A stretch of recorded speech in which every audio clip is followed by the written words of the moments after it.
Hi all, let's see like how to find the gravitational constant dimension. हम लोग dimension को ही वापस continue करते हैं। तो यहाँ पे अब हमको फाइंड करना है ग्रेविटेशनल कांस्टेंट का। Gravitational constant, correct. तो हमारा फॉर्मूला क्या होता है फोर्स का? ग्रेविटेशनल फोर्स का फॉर्मूला क्या होता है? G m1 m2 upon R square, where m1 क्या होता था? जो भी हमारा ऑब्जेक्ट है उसका फर्स्ट ऑब्जेक्ट का मास, ठीक है। और ये क्या होता था? Second object mass, correct. जी आपका होता था ग्रेविटेशनल कांस्टेंट, जीसी बोल दे रहा हूं मैं यहां। आर होती थी distance between two objects, right. और एफ हमारा हो जाता था आपका फोर्स, ग्रेविटेशनल फोर्स, क्योंकि हम ग्रेविटेशनल कांस्टेंट की बात कर रहे हैं बिटवीन टू ऑब्जेक्ट्स। अभी मैं यहां पे तो डायमेंशनल फॉर्मूले से हमने जो आपका पहले जो हम डिस्कस किए थे इनिशियली, तो उसमें हम लोग फोर्स की जब निकाले थे normal F equals to M A, Newton's law से जब हम डायमेंशन निकाले थे, जहां पे m का हमने कैपिटल m की पावर 1 और a का हमने क्या रखा था LT माइनस 2।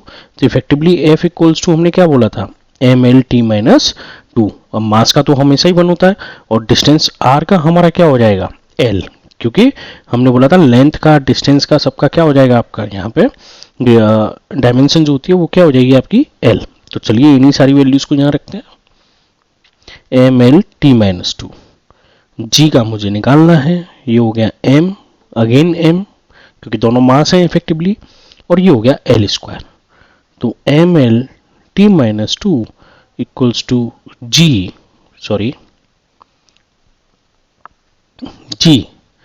m की पावर 2 और L की पावर 2। अब अपन क्रॉस मल्टीप्लाई कर लेंगे, तो G equals to MLT minus 2 into L की पावर 2 अपॉन M की पावर 2। तो effectively G is equals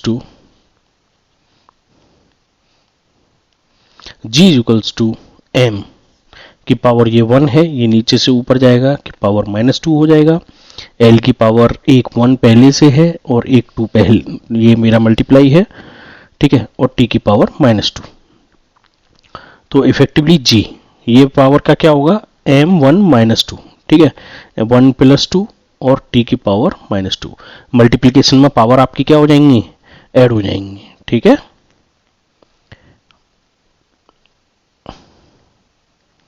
power आपकी ऐड हो जाएंगी, ठीक।